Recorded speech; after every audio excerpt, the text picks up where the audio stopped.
Hello, pharmacology lovers. Today we're going to have a quick talk about medications used to treat infertility and also sexual dysfunction. By the end of this presentation, you should be able to distinguish between hypoactive sexual disorder and true infertility. We'll talk about injectables and how they mimic normal physiology and how they're useful. Talk about a Clomid challenge and also what the difference is between technology-assisted treatment and medically assisted treatment. So first off, we'll talk about medications that are aimed at treating hypoactive sexual desire disorder. And as you can see, for women, this is one of the individual disorders that can cause issues with intimacy. There's also painful sex, which can be treated with pelvic floor therapy, the use of vaginal dilators, sometimes estrogen creams. And with men, in other lectures, we've talked about ejaculation issues and erectile dysfunction. And for both, we have decline in sex drive, fatigue, and depression, which can each be treated with their own types of medications. So first, let's talk about some meds that are approved for women with hypoactive sexual desire disorder.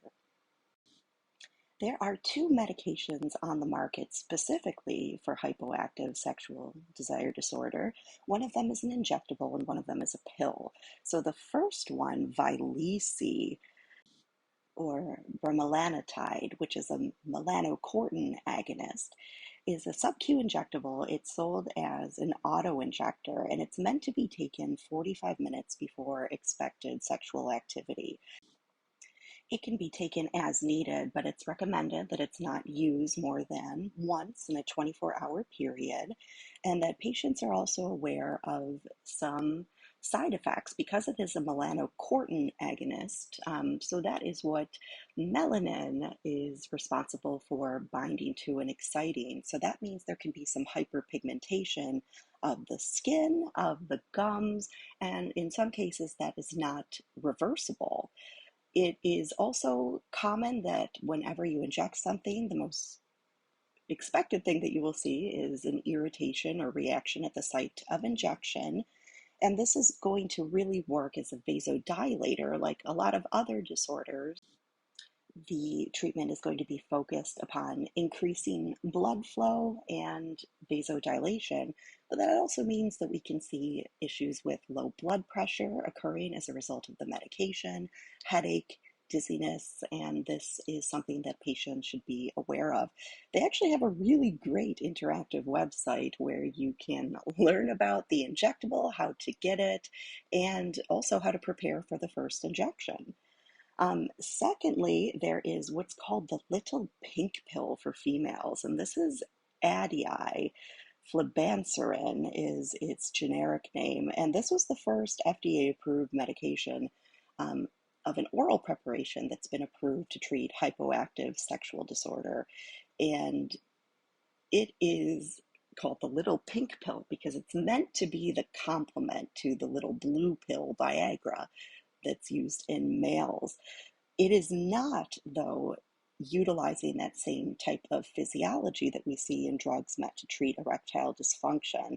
Instead, it is an oral medication that actually has a site of activity that is antidepressant in nature. It is working with two types of serotonin receptors, an excitatory one called the 5-HT, and then an inhibitory autoreceptor, the 5-HT2. It's antagonizing that, so it's essentially stopping activity of an inhibitory receptor and then increasing activity of an excitatory receptor. So at the end of the day, it is increasing amounts of serotonin in the synaptic cleft. So that's exactly what you see with the majority of drugs treating depression.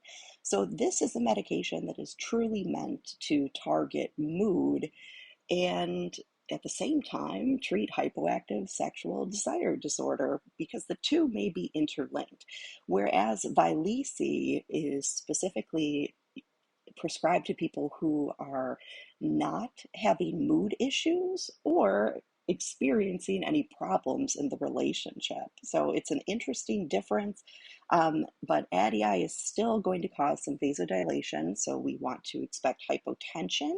It also is something that increases um, with the amount of alcohol that's consumed. So if patients are consuming alcohol, especially as a kind of social lubricant or relational lubricant, this is something that can be increased in the bloodstream, and they should probably limit the amount of alcohol they're drinking. Finally, just as a little note, one thing that is becoming a little bit more popular is PRP, which stands for platelet-rich plasma.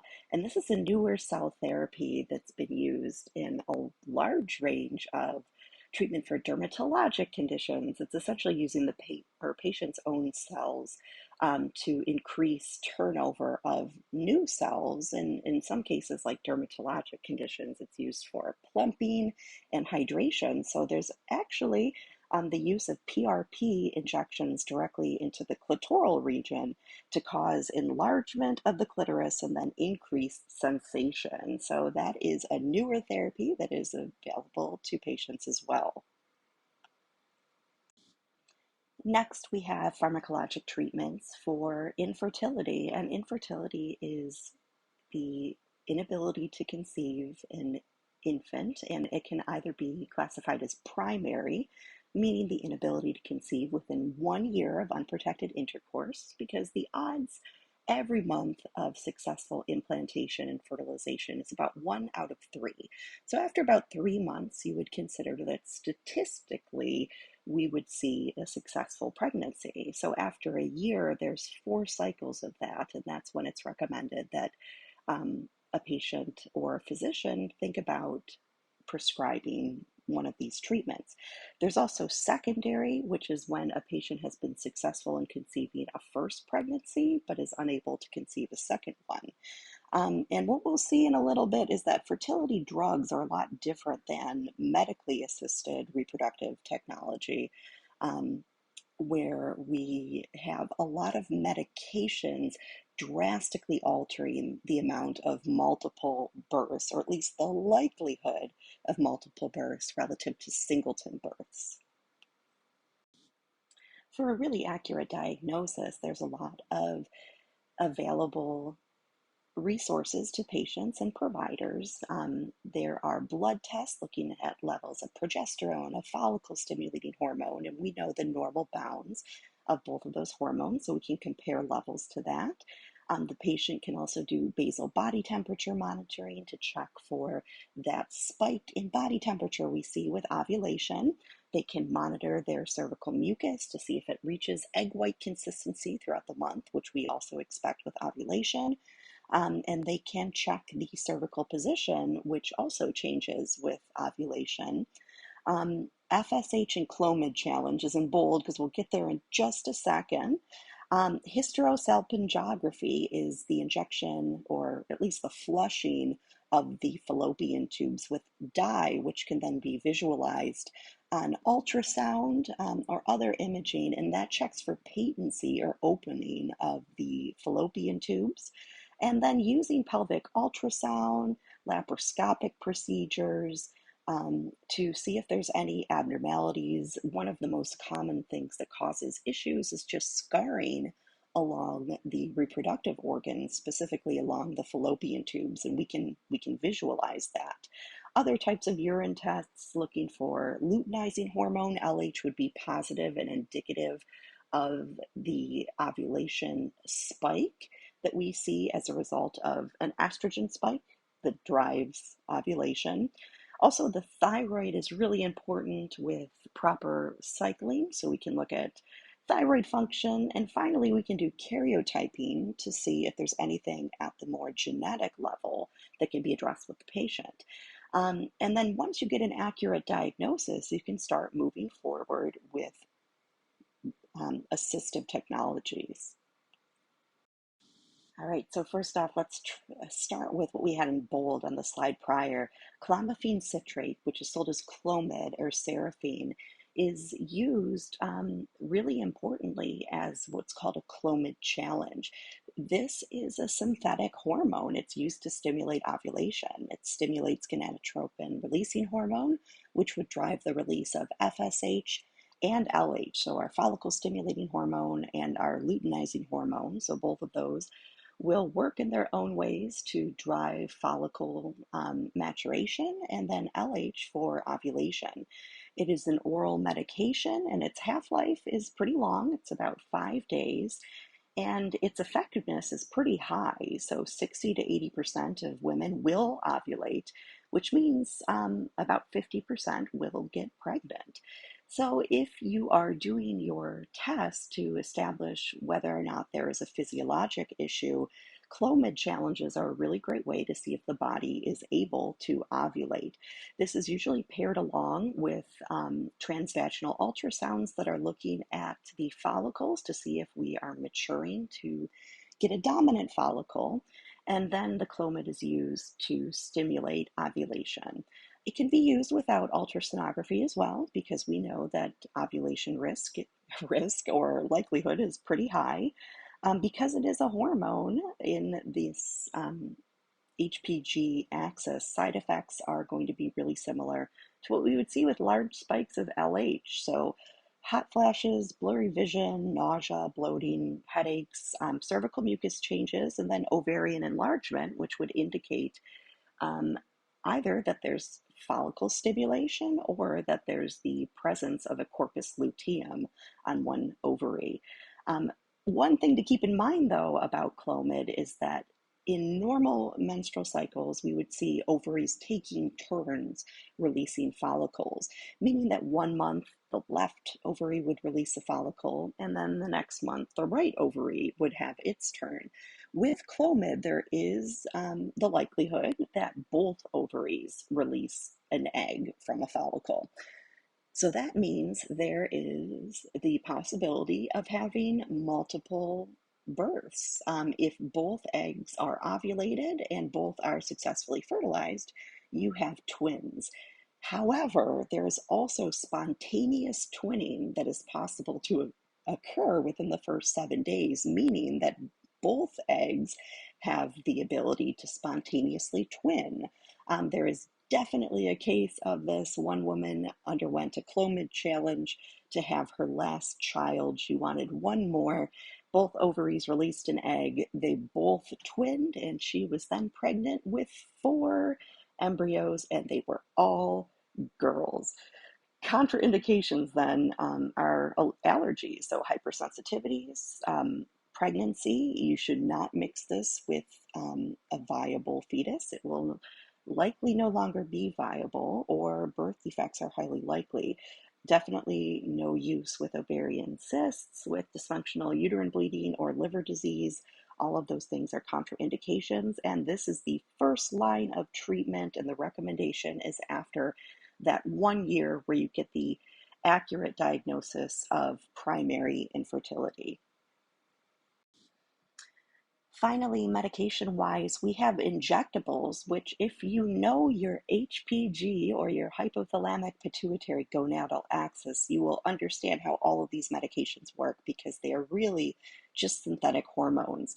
There's gonadotropin releasing hormone, so that would be mimicking what we would see released from the hypothalamus, that would signal to the pituitary. So as long as a patient has a functional pituitary gland and a functional ovary that would respond to an LH surge, then you can use an injectable of gonadotropin releasing hormones. There are 2 on the market that are relatively popular, Factril and Lutrapulse.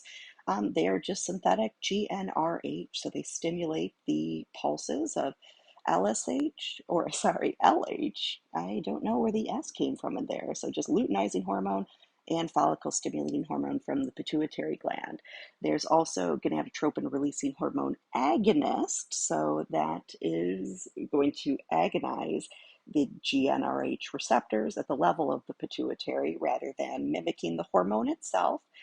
Those medications, Lupron, Zoladex, and Cinerel, are all available as agonists to stimulate pituitary cells. You'll still end up with then the resulting release of LH and FSH. After the GnRH agonists or mimicking agents, there's also HCG injectables. Pregnyl, Novarel, Ovidrel, and Profaci are HCG mimicking agents. So human chorionic growth hormone is normally what you would see released once an egg has been fertilized and then successfully implanted. And it is also used to trigger ovaries to release mature eggs, or egg singular, in fertility treatment. There's also injectables of just FSH, so your follicle stimulating hormone, which would be used to drive follicle maturation. So Follistim, Fertinex, Bravel, and Gonal F are all synthetic FSHs on the market. And then there's finally human menopausal gonadotropin, which is referred to as HMG, and that is a matched dose of estradiol and progesterone that is given in fertility treatment as well, sold as Pergonal, Repronex, and Metrodin. Again, all of these are generally used along with monitoring throughout the month of basal body temperature, cervical mucus, and also transvaginal ultrasounds looking at the stimulation and the growth of follicles within the ovary. If pharmacologic treatment has not been successful or not preferred, a patient can move on to assisted reproductive technology, where the likelihood of success goes up, but also the cost goes up with this as well. The first procedure we'll discuss is IUI, or intrauterine insemination. This is the least invasive procedure, but one of the things that we see in fertility treatments is that as age progresses in males, we see a decrease in the ability of sperm to swim at a fast rate. So we call it essentially decreased motility of sperm. In intrauterine insemination, the male provides a sample of semen, and the semen is run through a wash. And within that wash, the non-motile sperm are removed. So in the second part of the procedure, we have only the most active motile sperm collected, and then through a flexible catheter, the motile sperm is injected or flushed up into the fundal areas of the uterus where we have the proximity to the fallopian tubes. So this is a really great way to ensure that there is motile sperm having a greater likelihood of coming close to the fallopian tubes, which is where it would meet an egg for successful fertilization. So the female is inseminated with the washed sperm, and then the male provides the semen for the sperm to be taken from. So this is the least invasive and also the lowest cost procedure and the lowest risk, because really the female is undergoing just a flexible catheter in this case. However, there will also generally be monitoring through transvaginal ultrasounds of the follicle development, so that we know that when we are injecting sperm up into the uterus, that there is a follicle that has matured to dominancy.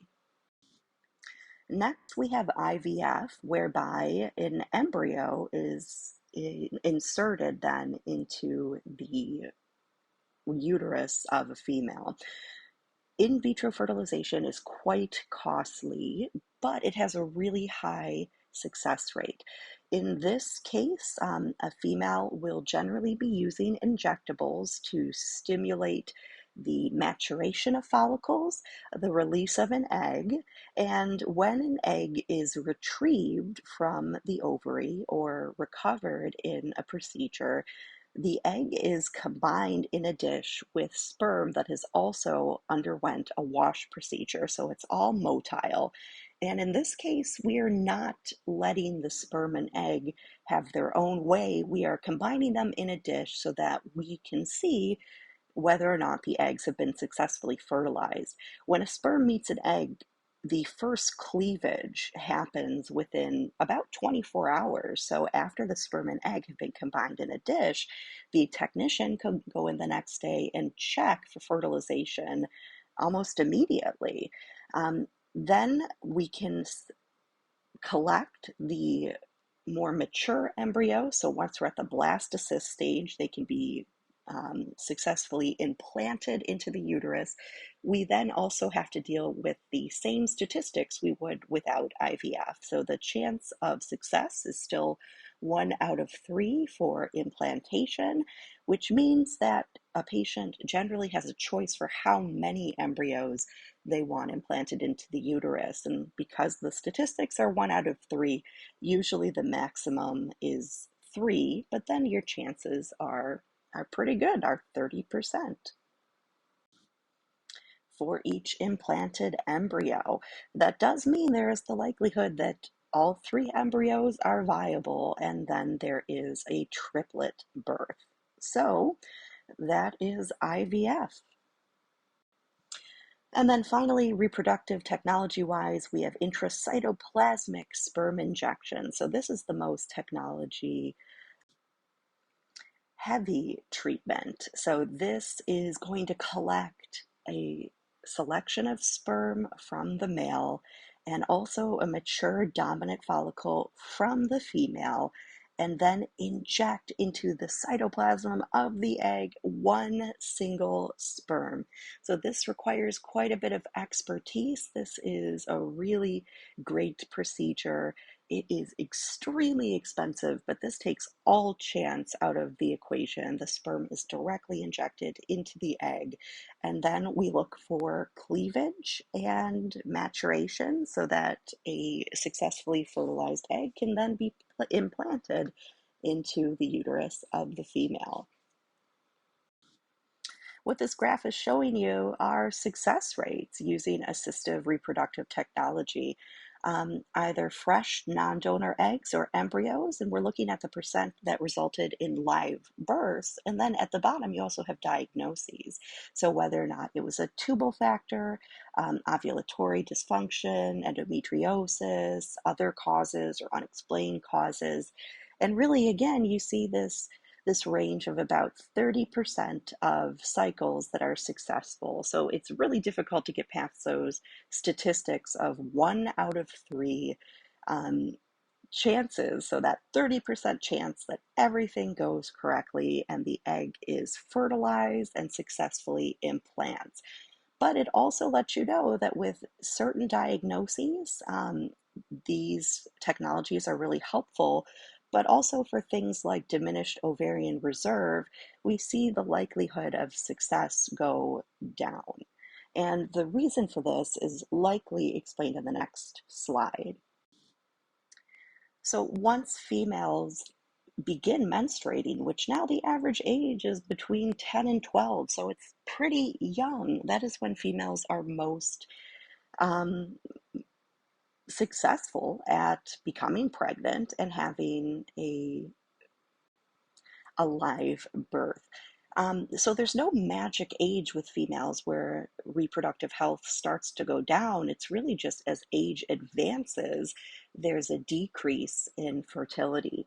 And we see this mirrored with assisted reproductive technology, where when we're looking at the young age spectrum of women from the ages of 24 to 30, we've got pretty high percentages of success, and also not just of pregnancy, but of live birth. And then once we get into the upper bounds of the 30s into the 40s, we see a pretty steep decline, meaning that even though this technology exists, patients should be aware that as age increases, the likelihood of success in pregnancy and then also live birth decreases.